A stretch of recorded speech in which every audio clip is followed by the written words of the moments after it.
मध्य प्रदेश की आर्थिक राजधानी इंदौर में आखिरकार बीजेपी की ओर से महापौर प्रत्याशी पुष्यमित्र भार्गव द्वारा तमाम अटकलों के बाद महापौर का पर्चा कलेक्टर ऑफिस में दाखिल किया गया। इस मौके पर उनके साथ सांसद, बीजेपी महासचिव, शहर अध्यक्ष सहित तमाम भाजपा के वरिष्ठ पदाधिकारी मौजूद रहे। इंदौर पहुंचे मुख्यमंत्री शिवराज सिंह चौहान भले ही बीजेपी महापौर प्रत्याशी पुष्यमित्र भार्गव का पर्चा दाखिल कराने के लिए कलेक्टर नहीं गए हो, लेकिन उन्होंने राजवाड़े से ही शहर की जनता को संबोधित करते हुए बीजेपी के लिए हुंकार भरी है। पर्चा दाखिल करने पहुंची बीजेपी राष्ट्रीय महासचिव कैलाश विजयवर्गीय ने मीडिया से चर्चा कर अग्निपथ को लेकर चल रहे कई राज्यों में बवाल को लेकर अपनी प्रतिक्रिया दी है।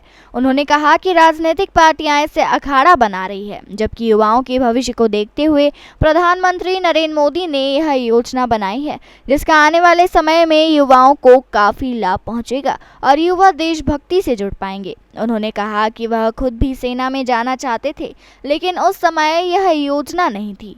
अगर यह योजना होती तो वह ज़रूर 4 साल के लिए सेना में जाते और अपनी देशभक्ति पूर्ण रूप से करते। इस तरह की योजनाएं फ्रांस, रशिया सहित विभिन्न देशों में है, जहां देशभक्ति से युवाओं को जोड़ा जा रहा है। इसी के साथ इंदौर में महापौर चुनाव को लेकर उनका कहना था कि भाजपा को जिताएंगे तभी हम विकास के लिए आगे बढ़ पाएंगे, क्योंकि इन्फोसिस, TCS सहित अन्य IT कंपनियां इंदौर में युवाओं को रोजगार दे रही है और यह विकास केवल बीजेपी के आने के बाद ही हुआ है। बहरहाल बीजेपी महापौर प्रत्याशी सहित तमाम वार्डों के 85 पार्षदों ने अपना पर्चा भर दिया है।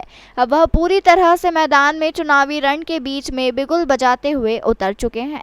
आने वाले समय में लगातार चुनाव प्रचार के बाद परिणाम सिद्ध कर पाएंगे कि इंदौर का भविष्य और विकास की डोर किसके हाथ में रहती है।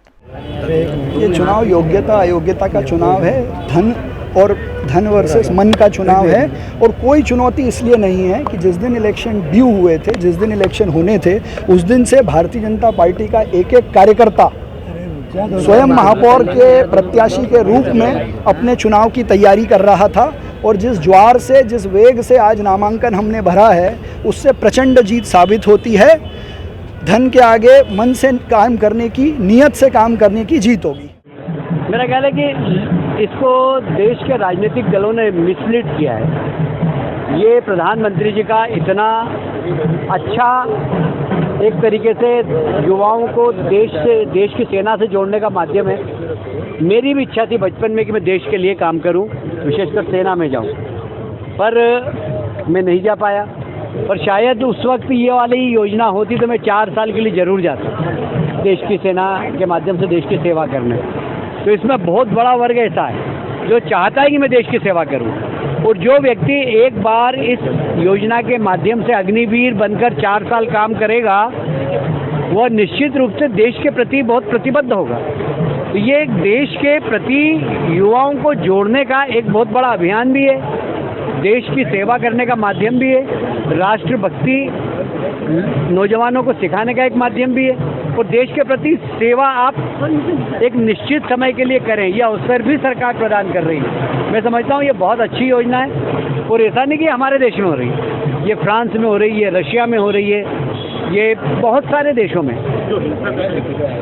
ये मिसलीड किया है, देश के नेताओं ने इसको मिसलीड किया है। मैं समझता हूँ कि ये एक बहुत अच्छी योजना है। सरकार ने अपनी दृढ़ इच्छा शक्ति के बाद इसमें भर्ती अभियान आने वाले 1 वीक में चालू हो जाएगा। नौजवान जाएंगे, देखेंगे, इसका लाभ उठाएंगे, तो वे सब लोग जो इसको मिसलीड कर रहे हैं वो शायद शर्मिंदा होंगे।